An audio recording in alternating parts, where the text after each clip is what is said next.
ये आर्ट देखो, बहुत ही सुंदर।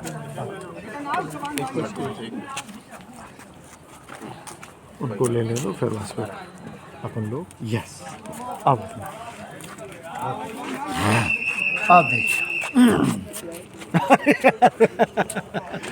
सबसे पहले ये बताइए कि शुरू से बताइए बनाया किसने, कैसे, कब का देखिए सन? ये चंदेल वंश की शुरुआत जो है वो पहला जो हिस्टोरिकल किंग हुआ चंद्रवर्मन 831 एडी, यानी 9वीं शताब्दी से। अच्छा। 9वीं शताब्दी से और 13वीं शताब्दी तक ये डायनेस्टी प्रिंसिपल रूलिंग डायनेस्टी थी सेंट्रल इंडिया की। कई बार तो दिल्ली का एरिया भी इनके अंडर में था, इनके अधीन था, क्योंकि चंदेल महाराजा वंश के। छत्रसाल ने कन्नौज के राजा इन्होंने जब चंद्रवर्मन में, फिर बुंदेलाओं का प्रभाव बहुत बाद में हुआ जब सारे चंदेल माइग्रेट होकर हिमालय की ओर चले गए। मुगलों के समय पे सेंट्रल इंडिया में बुंदेलाओं का प्रभाव हुआ, तो चंदेल सभी हिमालय की ओर चले जाते हैं। तो यशोवर्मन के द्वारा जब कन्नौज के राजा देवपाल को हराया तो उस जीत का सेलिब्रेशन वो मंदिर बना के। विद्याधर ने जब महमूद गजनी को हराया तो उस जीत का सेलिब्रेशन कंदारिया महादेव मंदिर बना के किया। तो मंदिर पहले के समय पे स्टेटस थे डायनेस्टी का।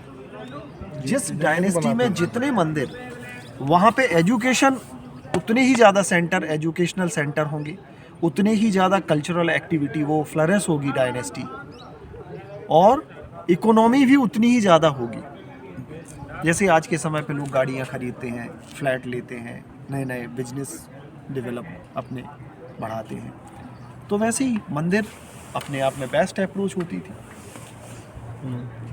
और इसीलिए उस समय बहुत सारे लोगों ने कहा कि इंडिया की अप्रोच वो थी कि पूरे विश्व में उस समय कुछ नहीं था, इंडिया ही आकर्षण का सेंटर होता था कि आओ लूटो, क्योंकि अध्यात्म ऊंचाइयों पे था।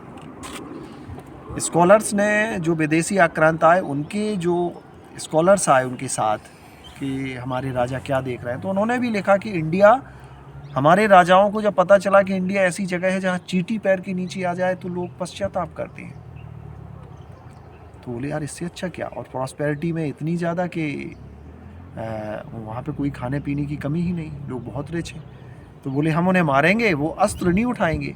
क्यों? क्योंकि चींटी के लिए भी वो पश्चाताप करते हैं, तो क्या अस्त्र उठाएंगे वो लोग। क्योंकि अध्यात्म का सेंटर रहा है इंडिया हमेशा से, ये खोज की भूमि रही है शुरू से ही, चाहे वो बुद्धिज़्म का प्रभाव हो, चाहे वो जैनिज़्म का हो, चाहे वो भारतीय दर्शन। तो अध्यात्म को लेके बहुत ऊंचाइयों पे था ये देश। और जब अध्यात्म में आप हो जाते हैं तो अध्यात्म ऐसे जागृत नहीं होता जब तक आप ब्रेड एंड बटर से ऊपर नहीं उठते, जब तक आपके अंदर प्रॉस्पेरिटी नहीं आएगी, जब तक अध्यात्म जागृत भी नहीं होता। क्योंकि ब्रेड एंड बटर में उलझा हुआ व्यक्ति कभी चेतना की ऊंचाइयों की बात नहीं करेगा। क्यों? क्योंकि सारी चेतना उसकी वही उसी में लगी रहती है।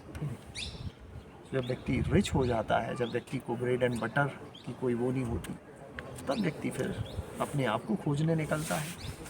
इसलिए भारतीय दर्शन में जो 4 आश्रम थे, ब्रह्मचर्य, गृहस्थ, वानप्रस्थ, संन्यास, तो भाई सबको फॉलो करिए और फिर संन्यास ईश्वर की ओर बढ़ जाए। कितने साल में बना?